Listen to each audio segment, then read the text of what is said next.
Hello， 大家好，我是亚当。今天我们一起来聊聊这双鞋361度的大3 5.0 Pro。不知道为什么这一双鞋最近突然就成了球鞋市场里面大家都在讨论的一个鞋款，甚至有一些接了商单的兄弟们，连对接群里面的消息都泄露了出来。恰饭我觉得没什么问题，但是既然吃了这一碗饭，那就请你专业一点。还有博主和品牌方之间一些私下沟通的东西，也没必要拿出来博流量。你愿意删视频就删，不愿意删那就留着。人家都来求你删视频了，你还要把这些私下的聊天记录放出来，真的有点不厚道了。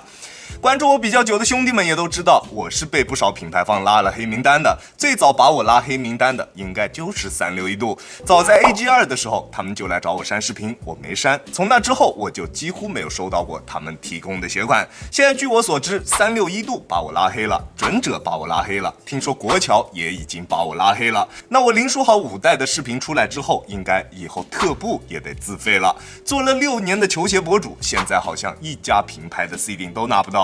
确实啊，混得有点差，所以最近准备开始搞直播，带一些我个人认为比较不错的产品，有条件的兄弟们可以来支持一下，好吧 ？OK， 那回到我们今天的主角这一双大3 5.0 Pro 的身上，让我们一起来看看这双鞋在实战方面的表现究竟如何。还是老样子，先来看一下它的基础3要素。抓地、抗扭、稳定性，这3点是决定一双篮球鞋是否能够用来实战的基本要求。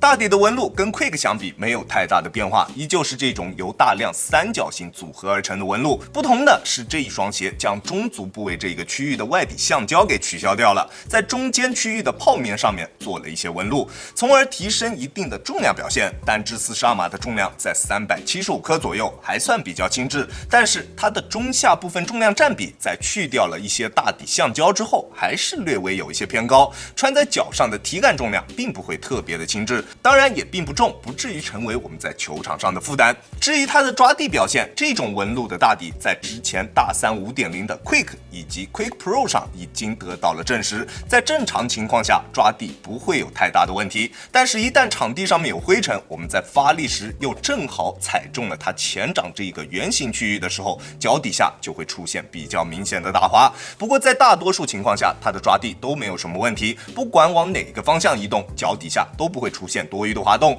至于为什么前掌会有这么一个没有纹路覆盖的区域，可能是因为这一双鞋的主要代言人是约基奇，所以这一双鞋在设计层面还是要去考虑到约基奇的打法，在前掌的指骨位置处放置这样一个抓地相对薄弱一些的圆弧形区域，确实能在一定程度上提升大家在转身时的效率。而像我这样打法偏向于外线的球员，在变向或者侧向蹬地的时候，大部分情况下会使用到的区域是在指骨内侧，并不会触及到它这一个抓地相对比较薄弱的区域。但是做挖步这一类动作比较多的兄弟们一定要注意一下，我就是在做挖步的时候出现了几次脚底下打滑的情况，在其他情况下它的抓地表现都没有什么问题。至于这一双鞋究竟耐不耐磨，对于打外场的兄弟们来说它的耐用性一定是不够用的。但是如果你跟我一样，基本只在内场使用，那它的耐磨表现并不差，起码不会是橡皮擦。它的大底橡胶在硬度方面并不是特别低，在硬度计的测试下，读数在65左右。但是由于纹路确实非常细，摸上去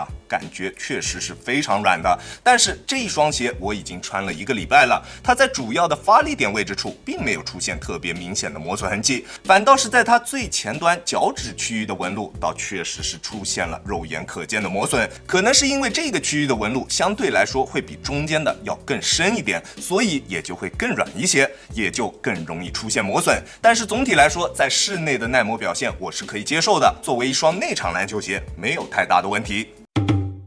中足部位碳板的加入，保证了这一双鞋在抗扭方面的表现。在变向或者侧向蹬地的时候，球鞋并不会出现明显的形变，用来进行高强度的比赛也没什么问题。而且大家可以看到，它在球鞋的侧面放置了一块 TPU 键，这一块 TPU 键的造型是从球鞋侧面一直延伸至大底的，不仅能在一定程度上提升它的侧向支撑，还能尽可能的保证球鞋的前掌反馈以及刚性。而且这一块 TPU 材质的硬度并不高，并不会影响到球鞋的弯折，球鞋内外侧的开槽给了我们一个十分合理的自然弯折点，在足弓处也给到了我们一定的承托，在实战的过程中不会出现任何足弓拉扯的感觉，这一点大家可以放心。在稳定性方面的表现也没有太大的问题。虽然它的中底重心相比 Quick Pro 确实会稍微高那么一点，但是在体感上它的重心还是比较合适的，并不会偏高，而且大底的面积也比较宽大，中底的缓震材料在外侧也进行了全方位的包围。虽然它使用的是这种圆弧形的大底，但是在实战的过程中，脚底下并不会有不稳定的感觉。对于脚踝力量的要求并不高，只要脚踝力量不是特别差的兄弟都可以驾驭这一双鞋。OK， 基础3要素它全都顺利完成，虽然并没有特别出色的表现，但是表现都不算差。那接下来我们来看看它在风格化上面的处理，看看这一双鞋会更加适合什么类型的球员去进行选择，也看一下它究竟适不适合你。这一次大3 5.0 Pro 的鞋楦跟 Quick Pro 没有太大的区别，宽度适中，对于脚型的包容度比较高，只要不是特别宽的脚都可以去选择它。但是这一双鞋的鞋面会比 Quick Pro 明显要压得更低一些，再加上它用了袜套式的全掌内靴，如果你的脚背比较高，那我不是特别推荐你去选择这一双鞋。至于它的尺码选择，我平时耐克穿 42.5， 李宁穿42，这一双鞋我选择的42码还是比较合适的，你可以适当参考一下。在选择了正确的尺码之后，它能够提供给我们非常紧致并且舒适的包裹感受，鞋面与双脚的贴合度非常高，几乎没有什么多余空间。但是对于跟我一样脚型略微偏窄的兄弟们来说，它的前掌锁定并不是特别出色，在做一些侧向急停以及大幅度变向动作的时候，双脚在鞋内还是会出现比较明显的位移。好在它的中后段锁定做的都比较不错，在急停急起的时候完全不会有掉跟或者是顶脚趾的情况出现，鞋脚一体性非常棒。在跑动时，鞋面能够很好的带起中底，在蓄力起跳的时候，鞋面也能够一直很好的贴合住我们的双脚。但是有2点啊，兄弟们一定要注意一下。第一点，这一点也是这种袜套式鞋面的通病，就是如果我们把鞋带拉得太紧，还是会出现一点点鞋带勒脚的问题，对于舒适度会有一定的影响。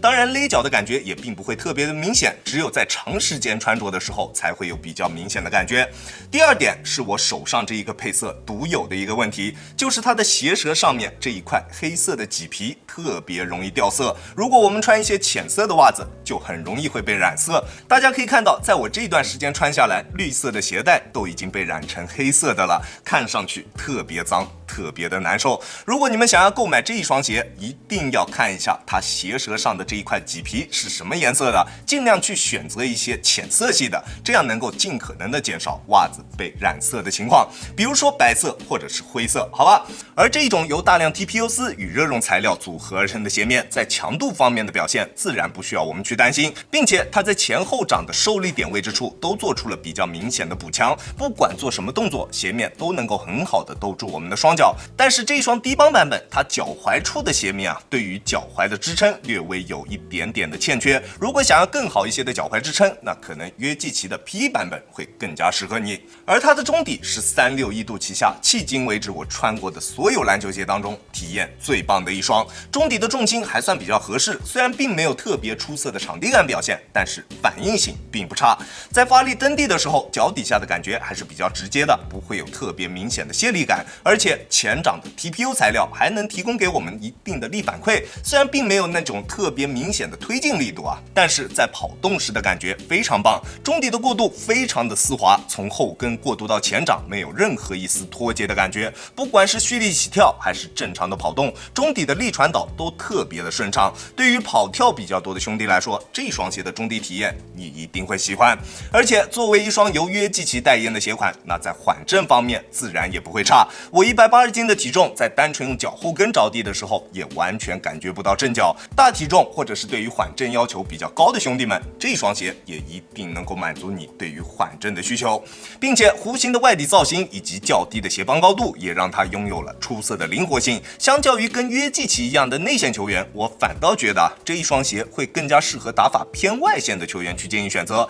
偏内线打法的兄弟们，可能高帮版会更加适合你。大3 5.0 Pro 是我穿过大3系列当中最为均衡、最为全面的一个鞋款。这一双鞋没有特别明显的短板，在各方面的表现都在水准之上。如果你的打法偏向于外线，那就选择低帮版本；如果你的打法更加偏向于内线，那约基奇的 P 版本一定会是你更好的选择。而它最大的问题可能是大家觉得599的定价稍微有一些偏高，我觉得它的实战性能绝对对得起它599的价格。当然，我也相信后续它的价格一定会降到500以内，甚至是400以内。那到那个时候，我相信它应该会成为在那个价位段极具竞争力的全能团队鞋款。OK， 这就是本期视频的全部内容了。再次感谢大家观看本期的洋洋球鞋。如果你觉得我的视频还有点意思，欢迎大家在各大平台搜索洋洋球鞋找到我，记得要点击关注哦，这会对我有非常大的帮助。好了，那我们下期视频再见吧，大家有空来做 ，peace。